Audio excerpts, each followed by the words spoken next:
अस्सलाम वालेकुम। ਉਹ ਆਂਦੇ ਨੇ ਕਿ ਇੱਕ ਅੱਗੇ ਨਹੀਂ ਸੀ ਮਾਣ, ਉੱਤੋਂ ਚੜ ਗਈ ਸਮਾਨ। ਉਹ ਮਹਿੰਗਾਈ ਅੱਗੇ ਜਾਨ ਨਹੀਂ ਛੱਡਦੀ ਤੇ ਉੱਤੋਂ ਆ ਰੋਜ਼ੇ ਲੱਗੇ ਆਂਦੇ ਨੇ। ਤੇ ਮੈਂ ਅੱਜ ਲੈਣ ਗਿਆ ਫਰੂਟ, ਤੇ ਉਹ ਜਿਹੜੀ ਸ਼ੈ ਦਾ ਰੇਟ ਸੀ 250 ਰੁਪਏ ਕਿਲੋ, ਉਹ 400 ਆਪਣੀ ਫਿਰਦੀ ਹੈ। ਉਹ ਕੇਲੇ ਸਨ 100-150 ਰੁਪਏ ਦਰਜਨ ਸਨ, ਉਹ 250 ਨੂੰ ਆਪਣੇ ਫਿਰਦੇ ਨੇ। ਤੇ ਸਮਝ ਨਹੀਂ ਆਉਂਦੀ। ਆ ਸੁਣੀਦਾ ਸੀ ਕਿ ਰੋਜ਼ੇ ਆਉਂਦੇ ਨੇ ਤੇ ਬਾਹਰ ਜਿਹੜੇ ਅੰਗਰੇਜ਼ ਨੇ ਉਹ ਜੀ ਡਿਸਕਾਊਂਟ ਲਾ ਦਿੰਦੇ ਨੇ, 40% ਡਿਸਕਾਊਂਟ, 50% ਡਿਸਕਾਊਂਟ। ਮੁਸਲਮਾਨਾਂ ਵਾਸਤੇ ਵੀ ਰੋਜ਼ੇ ਆਏ ਨੇ ਇਹਨਾਂ ਦੇ। ਤੋ ਜਿਹੜੇ ਸਾਡੇ ਇੱਥੇ ਆਪਦੇ ਮੁਸਲਮਾਨ ਨੇ ਉਹ ਭਾਈ 2-2% ਚੀਜ਼ਾਂ ਮਹਿੰਗੀਆਂ ਕਰ ਦਿੰਦੇ ਨੇ, ਪਹਿਲੇ ਸਟਾਕ ਕਰਨੀ ਸ਼ੁਰੂ ਕਰ ਦਿੰਦੇ ਨੇ।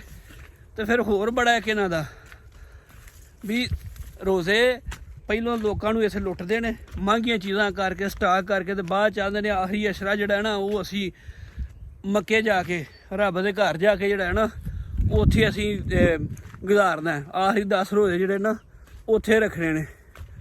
ਉਹ ਸਮਝ ਨਹੀਂ ਆਉਂਦੀ। ਫਿਰ ਆਉਂਦੇ ਨੇ ਹੁਕਮਰਾਨ ਭੈੜੇ ਨੇ। ਉਹ ਹੁਕਮਰਾਨ ਕੀ, ਸਾਡੀਆਂ ਆਪਦੀਆਂ ਕਰਤੂਤਾਂ ਹੀ ਨਹੀਂ ਇਹੋ ਜਿਹੀਆਂ। ਉੱਥੇ ਬੰਦਾ ਕੀ ਕਰੇ, ਹੁਕਮਰਾਨ ਕੀ ਕਰਨ। ਵੀ ਸਾਡੇ ਵਿੱਚ ਹੁਕਮਰਾਨ ਆਉਂਦੇ ਨੇ ਨਾ, ਤੇ ਉਹ ਹੁਕਮਰਾਨ ਸਾਡੀਆਂ ਆਪਦੀ ਕਰਤੂਤਾਂ ਨਹੀਂ ਸਹੀ, ਤੇ ਹੁਕਮਰਾਨ ਵੀ ਤਾਂ ਉਹੋ ਜਿਹੇ ਆਣੇ ਨੇ। ਉਹ ਗੱਲ ਸਮਝੋ ਬਾਹਰ ਹੋਈ ਖਲੋਤੀ ਯਾਰ। ਤੇ ਮਾੜਾ ਬੰਦਾ ਉਹ ਚਲੋ ਜਿਹੜਾ ਗੱਡੀ ਵਾਲਾ ਹੈ, ਉਹ ਜਿਹਦੇ ਕੋਲ 4 ਆਨੇ ਹੈ ਨੇ ਉਹਨੂੰ ਤਾਂ ਉਹ ਤਾਂ ਲੈ ਲਏਗਾ। ਤੇ ਮਾੜੇ ਬੰਦੇ ਨੇ ਕਿੱਥੋਂ ਫਰੂਟ ਖਾ ਲੈਣਾ। ਮਾੜੇ ਬੰਦਾ ਤਾਂ ਕੋਈ ਨਹੀਂ ਹਾਲ। ਹੁਣ ਕੋਈ ਮਾੜਾ ਬੰਦਾ ਕੋਈ ਉਹਦੇ ਬੱਚਿਆਂ ਰੋਜ਼ਾ ਰੱਖਿਆ ਹੋਵੇ ਤਾਂ ਉਹ ਜੋ ਆਖਦੇ ਨਾਲ ਦੇ ਪਿਓ ਨੂੰ ਵੀ ਅਸੀਂ ਅੱਜ ਸੇਬ ਖਾਣਾ ਜਾਂ ਕੋਈ ਫਰੂਟ ਖਾਣਾ, ਤੇ ਉਹ ਕਿੱਥੋਂ, ਜਿਹਨੇ 1000-1500 ਦਿਹਾੜੀ ਕਮਾਣੀ ਹੈ ਜਾਂ ਜਿਹਦੀ 25-30 ਹਜ਼ਾਰ ਰੁਪਈਆ ਤਨਖਾਹ ਹੈ, ਉਹ ਕਿਵੇਂ ਜਾ ਕੇ ਖਵਾਏਗਾ? ਕਦੀ ਨਹੀਂ ਖਵਾਏਗਾ, ਕਿ ਨਹੀਂ ਲੈ ਸਕੇਗਾ।